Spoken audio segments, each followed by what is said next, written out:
How to Find Clarity of Mind and Keep It by Ayan Farvahar. Finding clarity of mind is not about reading more books or acquiring more knowledge. It is about letting go of all thoughts or beliefs that are cluttering our mind and blocking us from accessing the inner knowing of our soul. Hi, this is Ayan Farvahar. I'm glad you're here. This channel is about self-realization and honoring our life purpose and meaning. If you're interested in these topics, please subscribe to stay connected. Your support is the foundation of this channel and encourages me to create more content in the future. Today, we want to focus on clarity of mind. When we have clarity, we make choices with a sense of trust and conviction. But without clarity, we either have a hard time making choices, or even when we do, we don't really believe in them. You have probably experienced these in your life. Times you made choices effortlessly, but also times when things did not seem as clear, making it harder for you to make choices. If you're open, let's do a quick contemplation. Remember a time in your life when you made an important choice with a sense of conviction and without hesitation.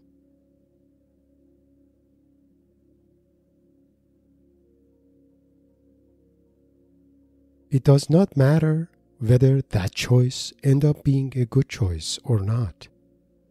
What matters is that you had a sense of clarity when making that choice. Now check if you remember what gave you that sense of clarity back then.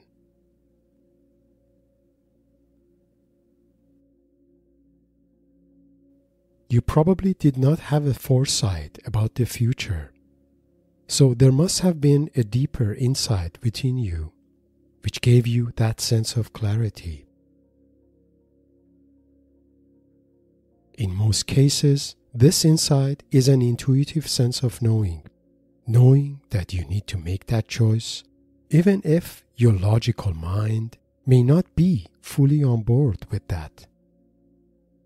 Clarity of mind is not about being smart or analytical, or about acquiring knowledge. It is about a much deeper sense of knowing, a sense of knowing that does not come from books or acquired knowledge. It is the inner knowing of your soul within your heart. If you resonate with these words, you may find the ideas presented here useful.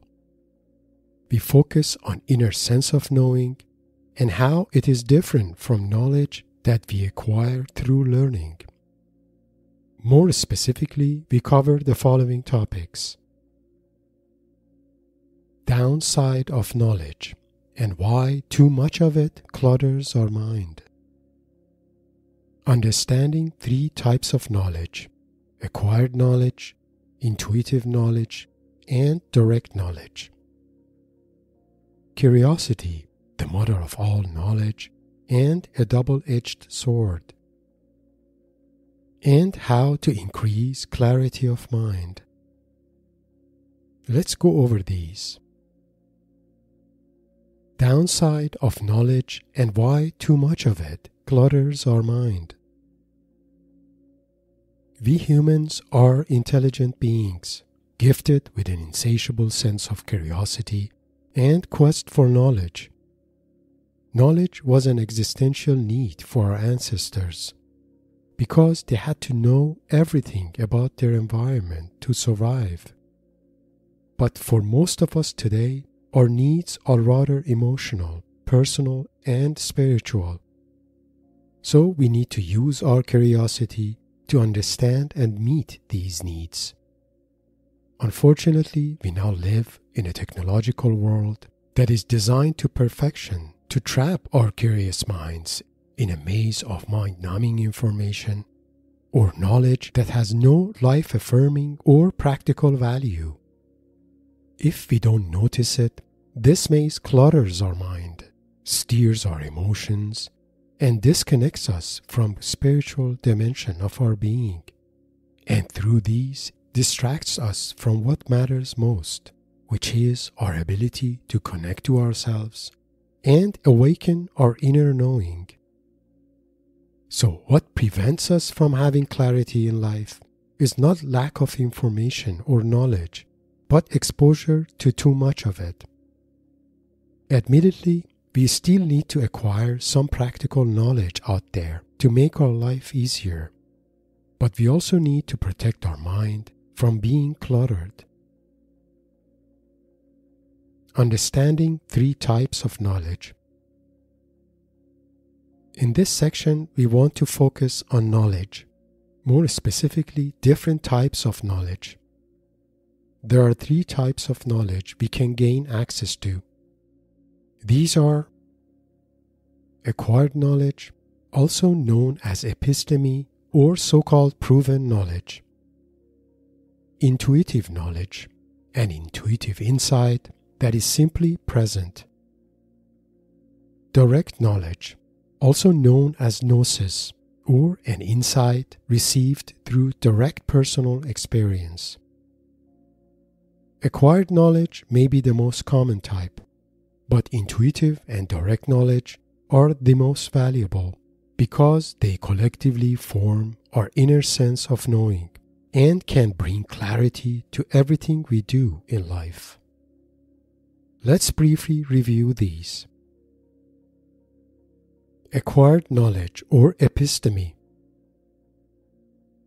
Acquired knowledge or episteme is a knowledge that relies on existing body of information. These could be scientific knowledge, cultural or moral ideologies, or philosophical and spiritual doctrines. This form of knowledge is readily accessible through books, lectures, or other similar channels. So if we are looking for practical knowledge, we can acquire it through this body of information. In most cases, our personal belief system and philosophy of life are usually formed in relationship to this body of knowledge. Intuitive knowledge or insight. Intuitive knowledge is an insight we have without knowing where it comes from. You can experience this knowledge like a gut feeling or a sense of knowing or wisdom which you notice in you but don't remember ever learning it before in your biographical life. You can also notice this wisdom in children when they say something that seems way beyond their age. Intuitive knowledge is not acquired as a part of our biographical life and comes from a deeper source. We can view this source as clairvoyance wisdom of our soul, guardian angel, or daimon from the spiritual dimension of our being.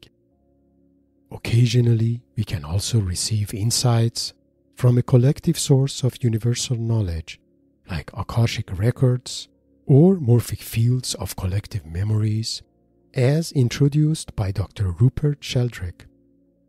If you're interested to know more about Dr. Sheldrake's morphic fields, check out the description below. Direct knowledge or gnosis. As the name implies, direct knowledge or gnosis refers to a knowledge that is obtained through direct, first-hand personal experience. Great examples of gnosis are near-death experiences and experience of non-ordinary states of consciousness, either through deep hypnosis, shamanic journeys, or indigenous sacred medicine ceremonies. Unlike acquired knowledge that usually leads to a belief system, direct knowledge or gnosis leads to a sense of knowing and conviction, much stronger than a personal belief. For example, a person who witnessed angelic beings during a near-death experience already knows angelic beings exist, regardless of what others think. When we gain knowledge through direct experiences, no one can ever convince us otherwise. By way of gnosis, we no longer have to believe in something. We simply know it. This is the most powerful path to knowledge and clarity. Curiosity, the mother of all knowledge and a double-edged sword. Curiosity is an inseparable part of our nature. It is the mother of all knowledge and the main force behind human evolution. So we need to nurture it and keep it alive. As we need food to nourish our body, we need information to feed our curiosity. Unfortunately, curiosity is also a double-edged sword and can be our greatest strength or our greatest weakness, depending on whether we use it proactively or passively. Proactive curiosity is when we are clear about what we want to learn and direct our curiosity toward that to gain knowledge. Examples are when we learn a new skill or craft or do research around a topic we are interested in. When used proactively, we are in control of our curiosity and can use it in a life-affirming way. Passive curiosity is different because it does not have a clear direction and gets attracted to everything we pay attention to.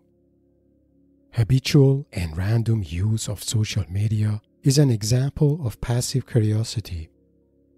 When used passively, our curiosity is the one that controls us and subconsciously takes over our mind.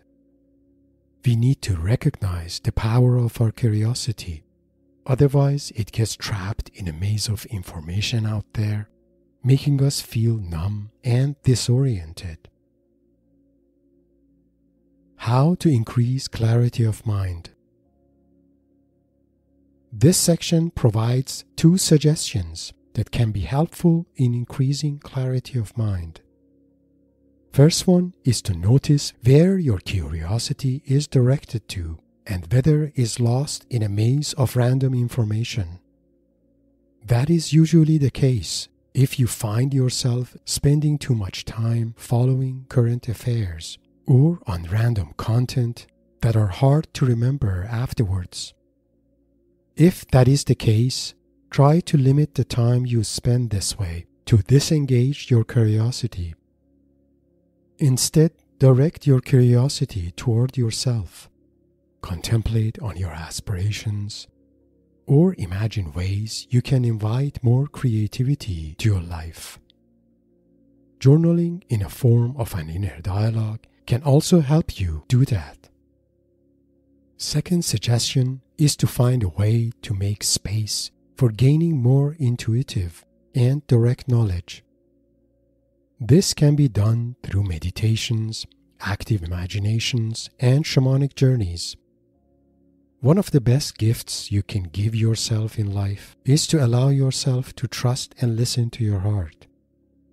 For example, next time clarity is not present in you, consider calling on to your heart. For example, ask what it wants you to know, or what it feels is the right thing to do for you.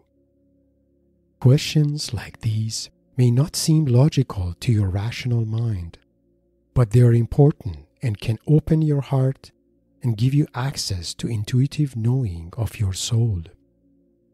Remember, heart is a spiritual organ, and when you recognize this and create space for it in your life, it will guide you and give you access to its wisdom.